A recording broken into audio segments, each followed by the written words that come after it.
Hello hi അഭിലേഷാണ്. ഇന്ന് നമ്മളൊരു നല്ല രസമുള്ള ഒരു കഥ പറയും. രണ്ട് ചിപ്പികളുണ്ടല്ലോ, നമ്മൾ കാണാറില്ലേ ചിപ്പി, ആ ചിപ്പിക്കുള്ളിൽ ചിപ്പിക്കുള്ളിലുള്ള രണ്ട് മുത്തുകളെ കഥ പറയാം. അപ്പോൾ ഈ രണ്ട് ചിപ്പിക്കുള്ളിലുള്ള മുത്തുകൾ കുറേ കാലങ്ങളായിട്ട് പ്രണയത്തിലായി. ഒരു ദിവസം ഒരു മുക്കോൻ വന്നു. ഒരു മുക്കോവിൻ്റെ കയ്യിൽ എന്താക്കി ഒരു ചിപ്പി കിട്ടി. അപ്പോൾ ചിപ്പി എന്താക്കി തുറന്നു കഴിഞ്ഞപ്പോൾ അതിലുള്ള മുത്തിനെടുത്ത് കഴിഞ്ഞിട്ട് മുക്കുവിൻ്റെ കയ്യിലുള്ള മുത്ത് ബന്ധിക്കപ്പെട്ട മറ്റേ ചിപ്പിയിലുള്ള മുത്തിനോട് പറയണത്, ഞാൻ സ്വതന്ത്രനായി, നീയാണ് ബന്ധിക്കപ്പെട്ടത്.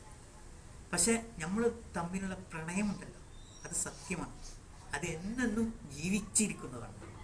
ഇത് സാരം എന്താ പറയുക, രണ്ട് മനുഷ്യന്മാർ പ്രണയത്തിലായി കുറേ വർഷങ്ങൾ, നമ്മളെ ആരായാലും കൂട്ടിപ്പോയി. അങ്ങനെ ഈ തമ്മിൽ മനുഷ്യന്മാർ പ്രണയത്തിലായാൽ ഒരാൾ മരണപ്പെട്ടു.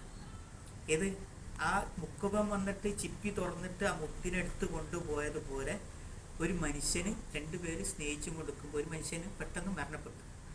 അസ്രായേൽ, കാലന് എന്നും പറയാം, ഓരോ മതത്തിലെ വ്യത്യസ്തമായ പേരുകളാണ്. അപ്പം ചിപ്പി തുറക്കുന്നത് പോലെ നമ്മളെന്ന ചിപ്പീൻ്റെ മൂടപ്പെട്ട മൺപേടകമാണിത്. ഇതിൻ്റെ ഉള്ളിലുള്ള മുത്താണ് നമ്മളിലുള്ള ആത്മാവ്. ഈ ചിപ്പി തുറക്കുന്നത് പോലെ നമ്മളെ ശരീരത്തിനെ തുറന്നെന്തായി ആത്മാവിനായിട്ട് പോയി. അപ്പോൾ നമ്മൾ ആ തുറന്ന് ആത്മാവ് വെളിവായ ശരീരം എന്താ, ആത്മാവാണ് എന്ത്, മോചിതനായത്. മറ്റോ നമ്മളെപ്പോലുള്ള ആളുകൾ എന്തായി, ഈ ചിപ്പിക്കുള്ളിൽ മുത്ത് ബന്ധിക്കപ്പെട്ടതുപോലെ നമ്മളെ ആത്മാവിൽ നമ്മൾ ബന്ധിക്കപ്പെട്ടിട്ട് ഈ പ്രപഞ്ചത്തിൽ ആയിട്ട് നിൽക്കുകയാണ്, ബന്ധിതരായിട്ട്. അപ്പോൾ ഓർക്കുക, ചിന്തിക്കുക.